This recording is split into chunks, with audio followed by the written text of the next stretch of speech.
As a non-SDA, gusto po ko makahalubilo ang lain na religion like SDA. Kay kabalog yun ko na dasi kay lang youth. I want to hear more the word of God and mag-grow po ko dan na po ko'y lahi na mabalon sa ako ang pag-uli. Wala ako nagbahay na naadto ko day kay lingaw man siya. Although sayo mata pero anad naman akong lawas. Nindot kaayo o kuan ilang mga pastors, message. Then, napag-groupings na makahalubilo nimo imong mga kauban.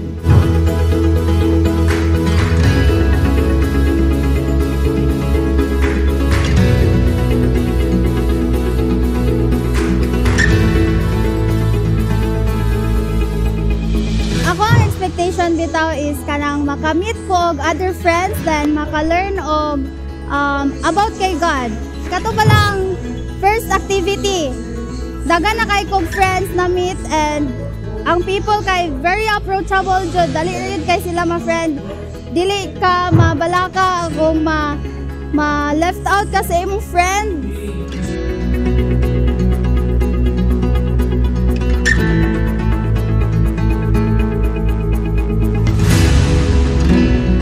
Isa sa mga activities nga dili na ko makalimtan kay ang sack race. Kay tungod we unite as one nga murag mag-igsuon gyud. Nag-uban og nagsabay mi sa kalipay nga kauban ang Dios nga gi-guide jud mi niya nga mas successful ang amo ang sack race or obstacle nga among mga naagian. Murag gyapon siya problema sa kinabuhi. Dili nato kaya ang atong problema kung kita lang. Dapat mag-uban jud ta sa Ginoo og mangayo tagtabang sa Ginoo para mas successful or ma-solve ang mga problems sa atong kinabuhi.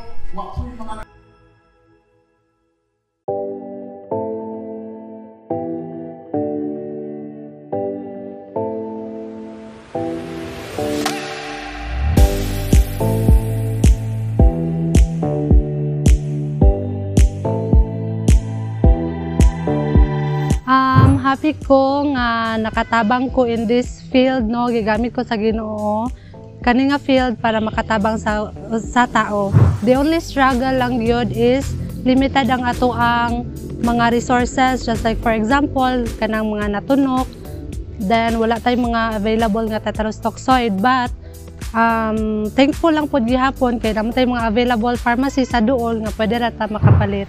And happy gihapon siya, the beauty in it kay in this little way makatabang ko sa tao.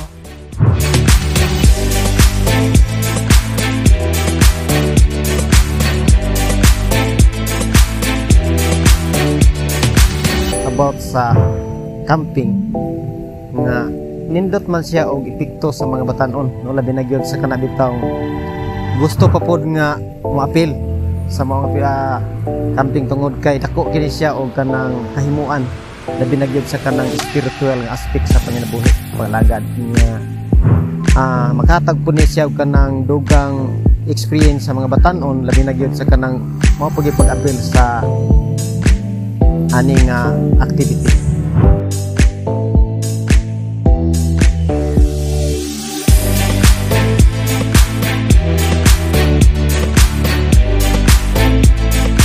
Mga parents, salamat kayo sa inyong pagpadala sa inyong mga young people. This is the foundational activity sa atong young people. ma-strengthen, ma-improve ang ilang spiritual life, ma-strengthen, ma-improve ang ilang how to handle friendship. It is because of this event, Friendship Camping.